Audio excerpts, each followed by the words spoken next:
You going? Yeah. Okay, this thing here, what I'm doing, cut this TV down. What I'm doing here now, it's 800 of these shirts. And just like everywhere else, it's hot. Way too hot. We had 20 days in a row over 90 already, and that smashes records for us. But I didn't want to flash this shirt, but naturally I want it to be nice and white on the black, so I'm using my puff thing, and I eyeball my puff. It was like probably a little bit under an eighth amount of puff stuff in just my WM Plastics white, low bleed white. Hitting it 3 times. It's a little dull up here, and that's a 280 screen. It's like I said, it's a little bit dull on this side, but it's a real pretty white that's not puffed up at the back end of the dryer. So I'm taking these around 1 time, hitting them 3 in a squeegee that's about 30-35 degrees. It's a tri-blade. And then I'll show you what the back looks like.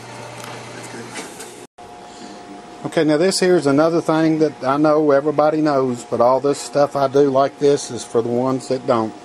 In between your sizes, when you have your shirts laid out, fold one of them up where you know when you change size, that's where you can adjust the neck, how far up or down you pull it, and then stop when you run all of that last size off the table. Stop and go back there and pick them shirts up then, so you don't have to look at any tags.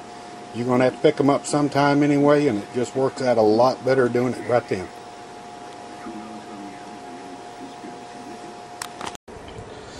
Okay, here's the back of the shirt. There's Tyler's cell phone going off like it does 400 times a day. I just tell him, pick it up and say, "What you doing?" Because they sure ain't talking about nothing. I tricked him today. I told him we was going to work on the goats. So I've got to print all these shirts here. It won't do there. That's about as focused as I can get it. Still got the half tones. I didn't make the puff rise, but you can feel some hand to it. In my thinking, I made the puff get wider. So I got an easier, opaquer white. Now over the heart on the front now, I'm going to go ahead and puff it up, hit it twice, just run it through the dryer and let it go.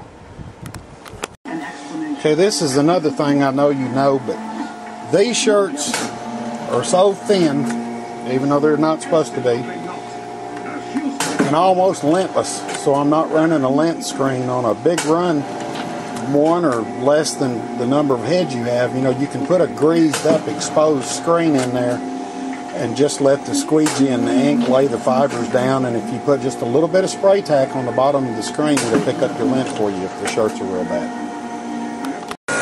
You guys complain about a noisy air compressor. I've got mine in that basement bathroom in there. And when it comes on, I can't even hear my TV. You know how bad I hate that.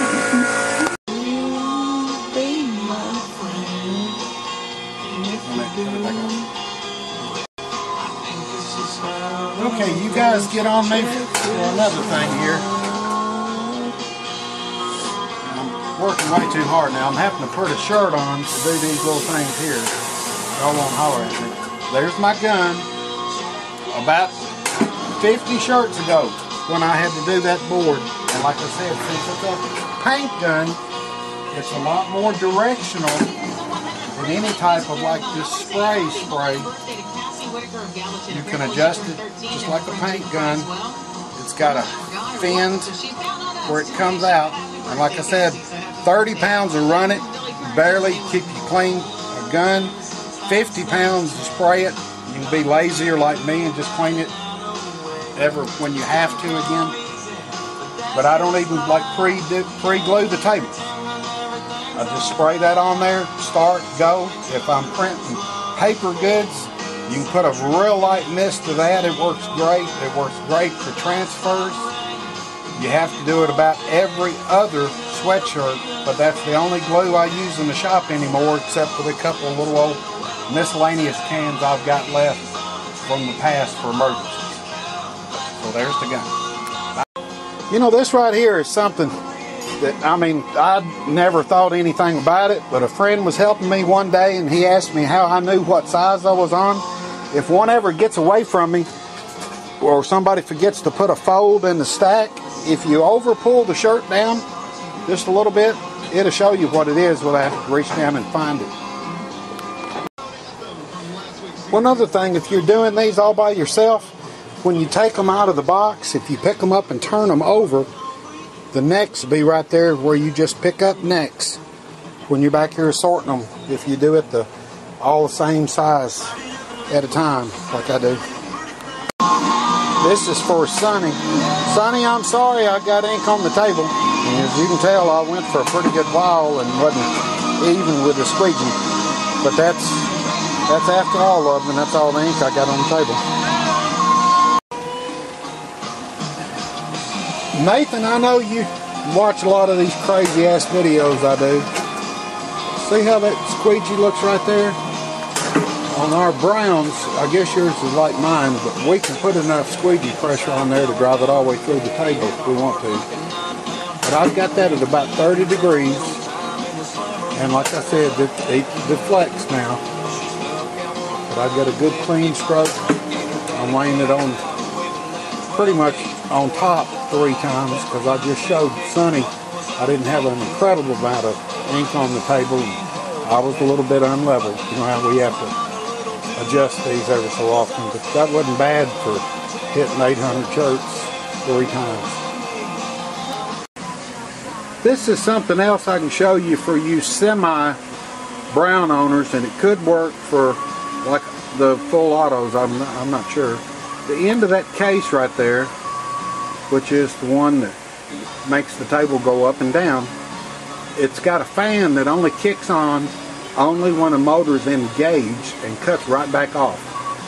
My motor got too hot, you know, because I'm so fast, that it blew that gasket where that transmission fluid is up there in the end, and you can see that piece of duct tape I've got on there. If you've got this kind of motor, you can look at it. It's got a nut in the bottom hole for the transmission, the top hole die cast. So I either had to buy a new motor, take it apart and fix that seal, but I took stop-a-leak transmission fluid stuff that I use in my tractor and drilled a hole where that top nut would have been. That's why that duct tape's there, and just filled it back up, and in about a week the gasket quit leaking. And you guys know how much that motor right there costs. Just a quick fix.